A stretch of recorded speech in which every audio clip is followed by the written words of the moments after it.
Abuja for Parliament I she ba just say enya some good. Finally no Afenyo marking say can be a woman one can in direct way say on support to me there, but ne kasem no say illegal mining no ya there on non supportive day one. On supportive from day one. Meaning say the arrest of a to me no or support you cause more arrest no and the way I will see canon seminar artists or the announce a investigation or at the Galamsey issue no while dragging into a parliament and the all can say did na announce a the science posing babontin say in go for say no more and Galamsey no and we know man for the NDC to say a child BCU and a record by a free a year beka a co soon in a bino na a true announce a say ne Afenyo markets nankasa babontin the air support a announce any a year attempt to stop any Galamsey one or more Galamsey no or say or supporting one or made or more fighting meaning say one Galamsey biano I chono no heading ya chono na right now in simia okay kafa a year the arrest of Abronian so ignorem come link with a bar near the uncommercial ato. Reasons for the declining cocoa production in Ghana. Tragically, Mr. Speaker, those warnings were not heeded with the urgency and seriousness they deserved. Fast forward, today, the nightmare scenario is upon us.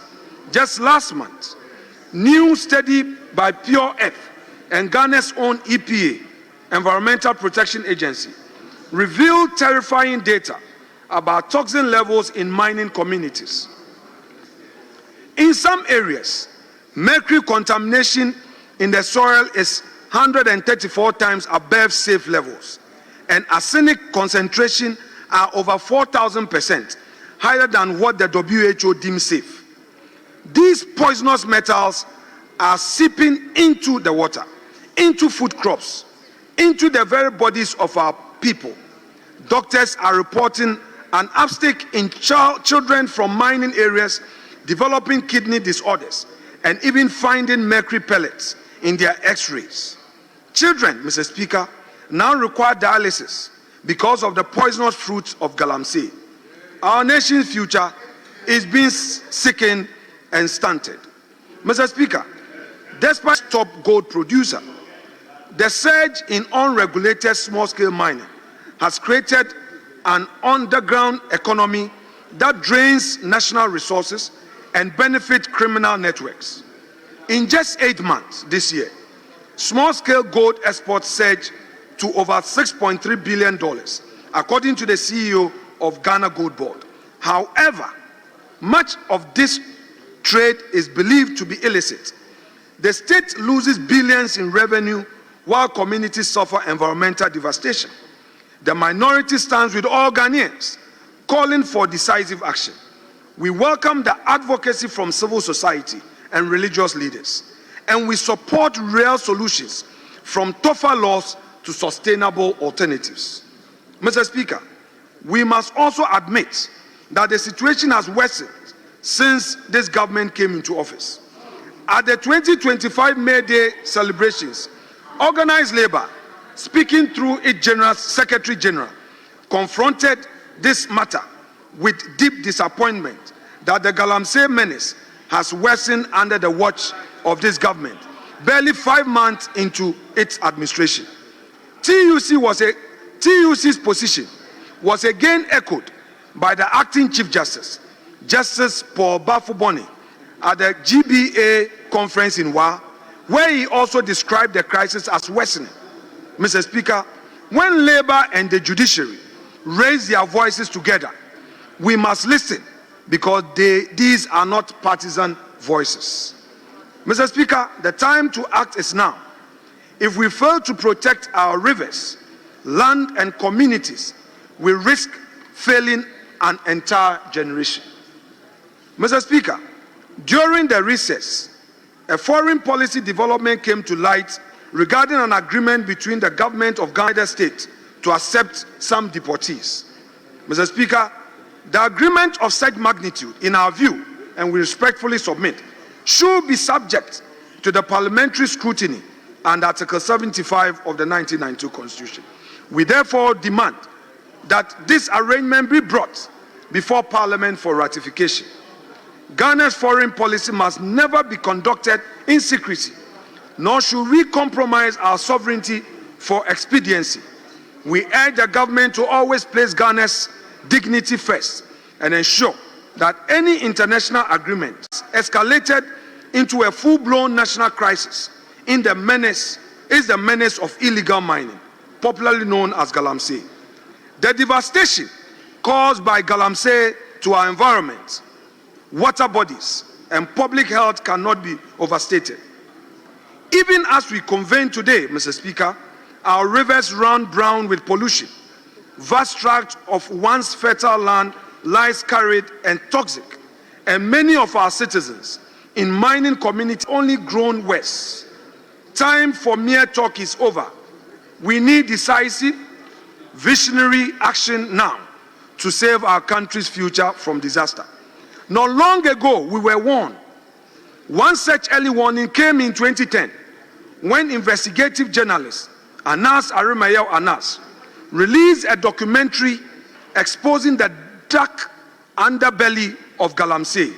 That expose, part of the Africa Investigate series, shone a light on the tragic consequences of illegal mining that were already evident back then. The documentary recounted how in June 2010, a Galamsey pit near Dunkwa Onofin flooded, killing an estimated 150 people in a single disaster.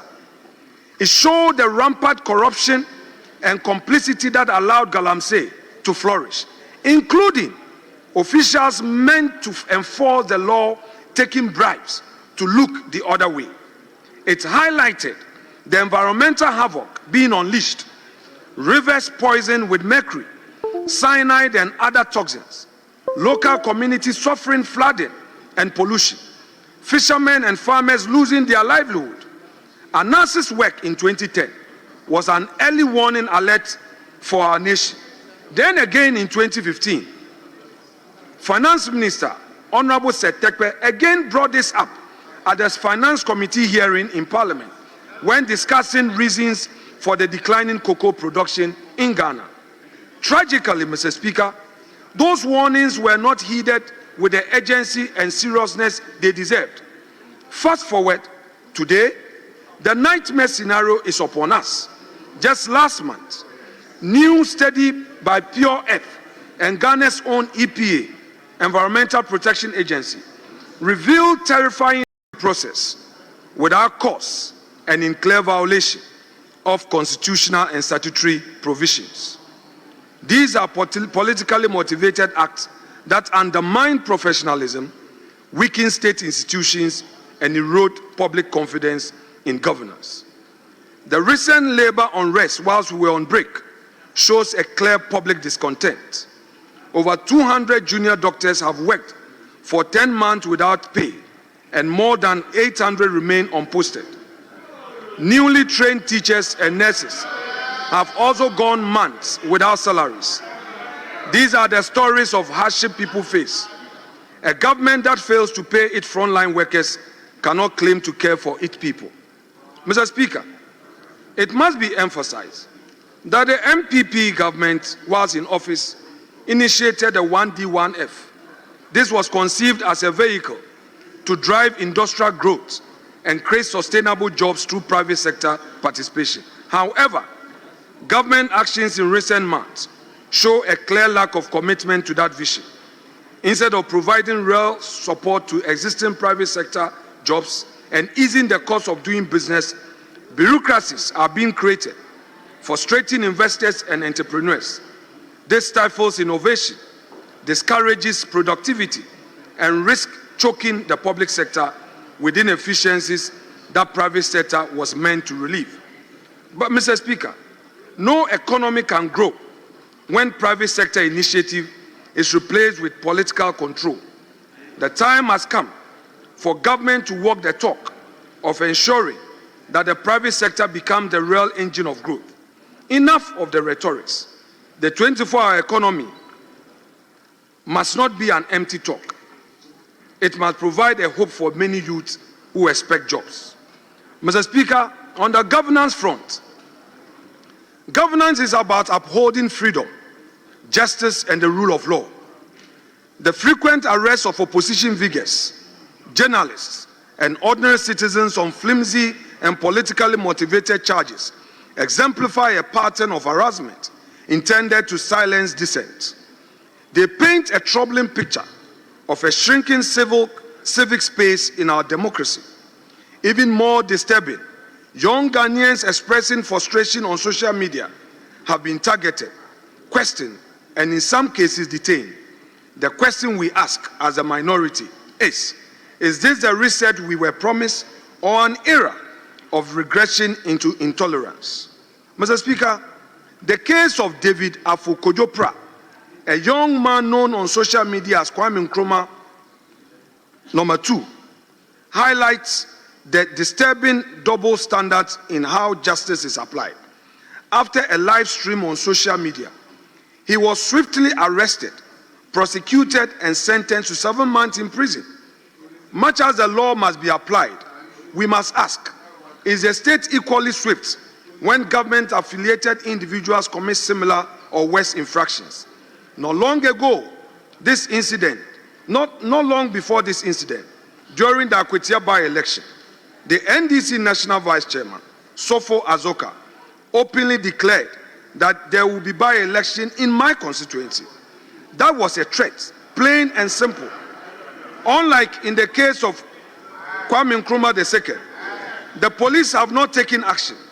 Mr. Speaker, why is there no urgency on this matter? Why the speed in one case and silence in another? Justice must be seen to be done. Justice cannot be harsh on critics and lenient on those who are closer to power. The broader context deepens our concern. Mr. Speaker, on the 8th of September, the Bono Regional Chairman of the New Patriotic Party, Mr. Kwame Bafo Abronye, popularly known as Abronye DC, was arrested and detained on charges that appear politically motivated. The court ruling in this case raises deeper constitutional questions. In delivering judgment, the presiding judge, His Lordship Akwa, cited George Orwell's Animal Farm, observing that, quote, all men are equal, but some are more equal than others, unquote, and went on to quote the late President Robert Mugabe, purportedly, quote, I can assure you of freedom of speech, but cannot assure you of freedom after speech, end quote. Mr. Speaker, these remarks to us as the minority, coming from the bench, convey an unsettling message that equality before the law and freedom of expression may no longer be treated as fundamental rights, but as privileges subject to interpretation and power. Such reasoning, if left unchecked, sets a worrying precedent for democratic governance and judicial independence. The use of Orwell and supposed quote from Mugabe to rationalize the restriction of free speech undermines the spirit of our Constitution, which guarantees every citizen the right to express opinion without fear of reprisal. Ghana's courts have long stood as the last line of defense for liberty, and any departure from that role risks eroding public confidence in justice itself. The minority, therefore, finds this trend dangerous and calls for restraint, reflection, and a renewed commitment to fairness, equality, and the true meaning of freedom under the rule of law. Mr. Speaker, the minority registers its unequivocal objection to the removal of the Chief Justice, Mrs. Gertrude Araba Esaba Saki Tokonu.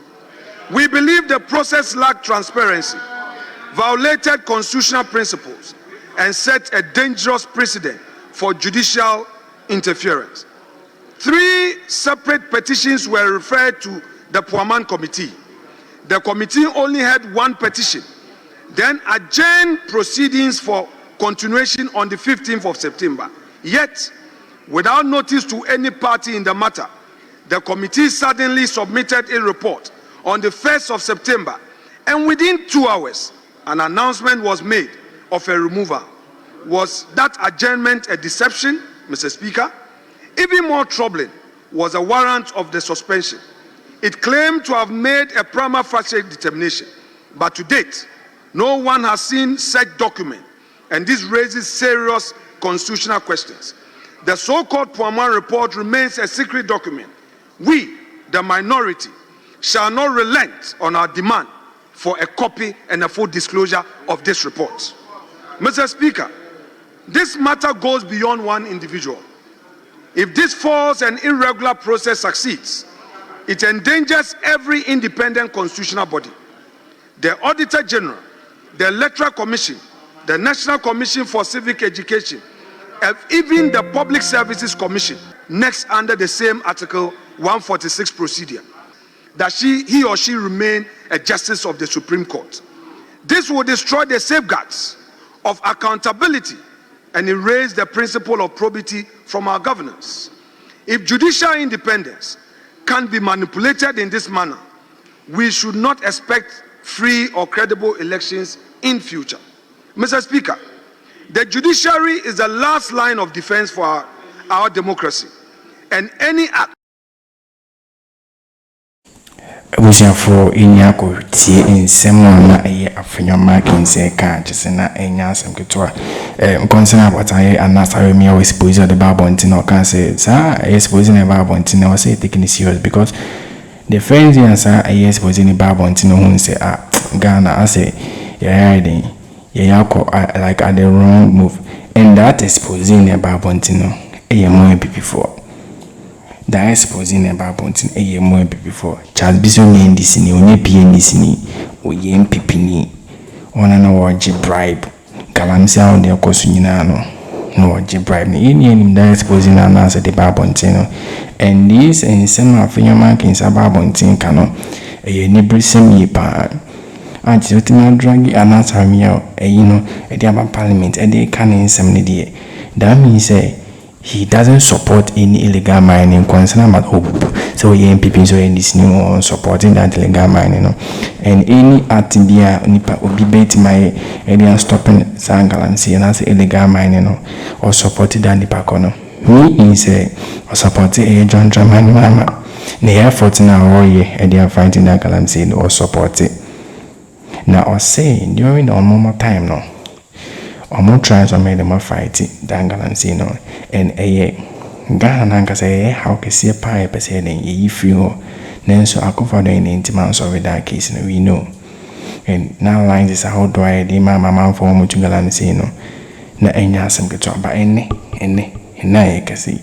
Afenyo marking Ankasa Barbontin, at the sun same way about to just say, immortal me pa. Na ninsa no kanache say enema isi ewo eye cover the time man answer me how dey expose you be to jano that day na what that expose na on Ghana for ye we because or explaining the effect on Galamsey the meta eye niema be kunsu ni mo just or church mo say Afenyo marking sadane scientists or ye parliament or church the effect of eye Galamsey meaning say it will be a warring Galamsey I arresting including to me no or back a year near ma a binding year to fight in Galamsey no. And the India Yakas or back and say or the announce in a pem. You himself announcing to me fine, but one no woman no a nipanomy NPP for our no me da Galamsey no. Now Afenyo markings Ankas as a minority the Nankas or NPP ni na Barbontin Kase.